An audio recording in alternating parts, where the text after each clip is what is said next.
First of all, thanks, Minister, and to Brian for coming in. I'm fully aware that at the time no department would take it up, and it was you that was basically lumped with it.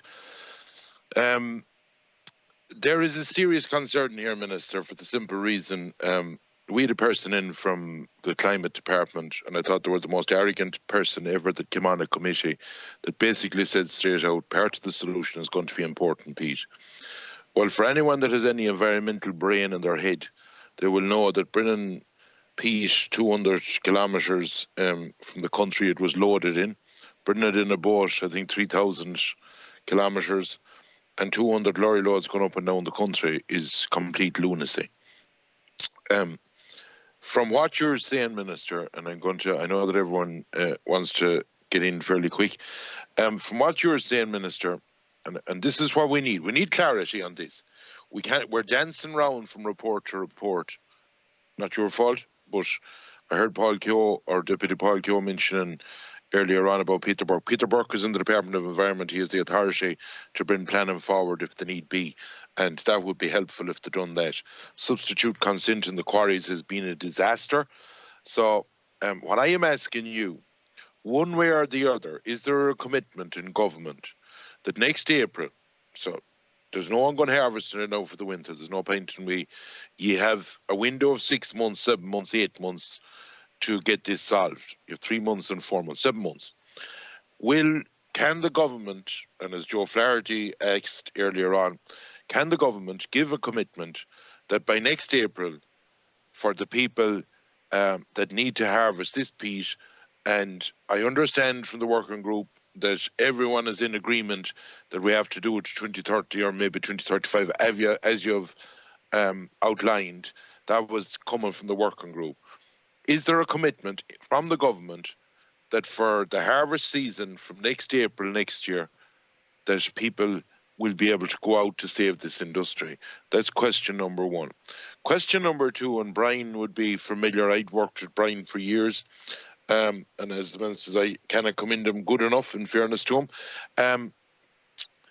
We done a system on certain bogs where we picked areas out that was degraded, and Brian will be able to give me an answer on this, where you look at the upwelling and you do all the scientific, Ray Flynn, you probably all know him, was involved in it, and you basically showed that there was an area of the bog that wouldn't be basically worth restoring, to put it simple.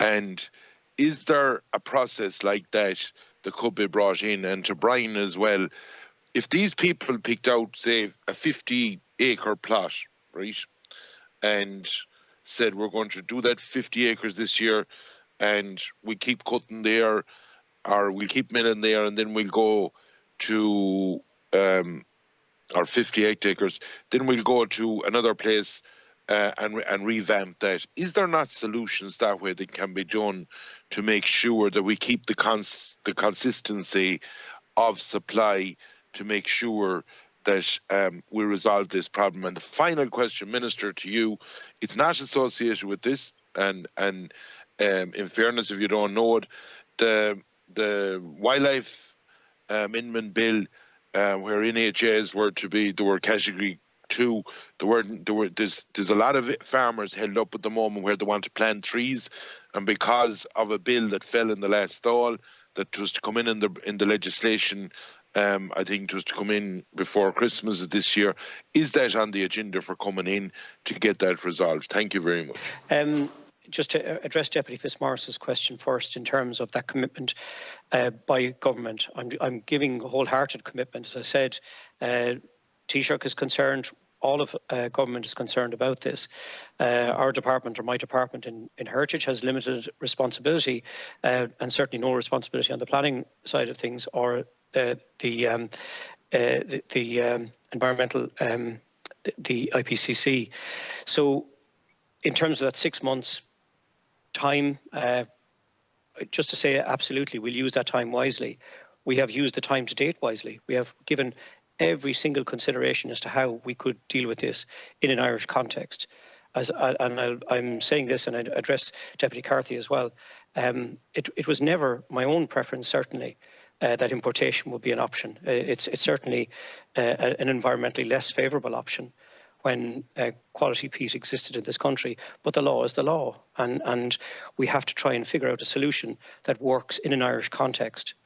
The issue you raised, Deputy Fitzmaurice, we've spoken about this before around degraded bogs. I might ask Brian to come in on that one, and insert just in relation to your third question, the Wildlife Amendment Act is back on the order paper. We are determined to get that through over the next. We're working on that along the biodiversity bill.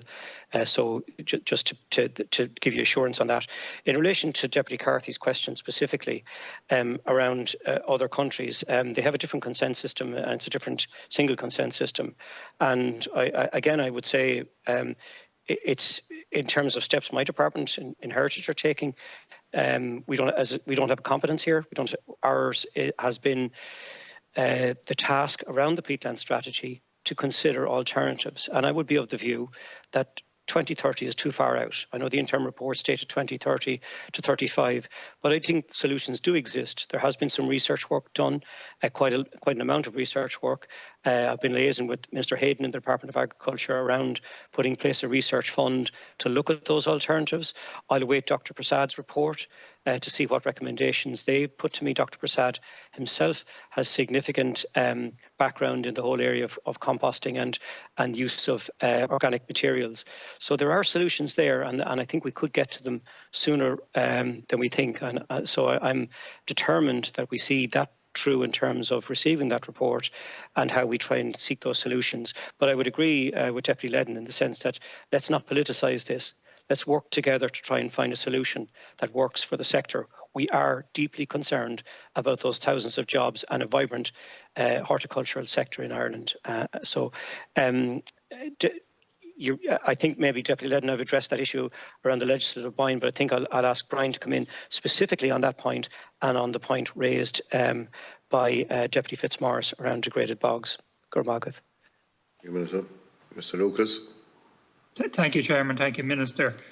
We do have a legislative framework in place in accordance with EU law, and the Minister has outlined that in his opening statement, and I've outlined it at previous meetings before the committee. In terms of, and this is legislation in terms of, under the Planning and Development Act that's in place since 2011, so it's not new legislation. And I think what I said there, in terms of the legislative bind that we are in, we have to have a system in place that allows for environmental impact assessment and appropriate assessment. And what Deputy Fitzmaurice was referring to, the work we did on the raised bogs and relocation to non-designated bogs, in those cases, what we would have done, would have done screening for environmental impact assessment, screening for appropriate assessment, and as necessary, we would have done full environmental impact assessments. So in terms of the work we did on the raised bogs, we would have use the existing legislation that's in place already under the Planning and Development Act. And as necessary, one of the difficulties, I think, that the bind that the industry is finding itself in is that an environmental impact assessment is compulsory if the site is 30 hectares or more. So once that's the case, you're into the area of planning permission. But the law is in place, and it is in place since 2011, so it is not new legislation. As I said earlier, at the last meeting of the committee, the Department of the Environment, Climate and Communications did indicate that legislating for a new single consent system that would also properly respect the Environmental Impact Assessment Directive and provide for a subsidy consent process will not deliver, in its view, decisions any more quickly than through the existing dual consent system. I did refer also the last day in my when I was before the committee in July that there is a provision in section 172(3) of the Planning and Development Act 2000, which is transposing Article 2.4 of the Environmental Impact Assessment Directive, providing for limited exemptions to the full requirements of the directive. That would have to be a request for the exemption would have to be made to onboard Planala by an applicant for planning permission or a person intending to apply for planning permission. So I think I've covered those points. Thank you, Chairman.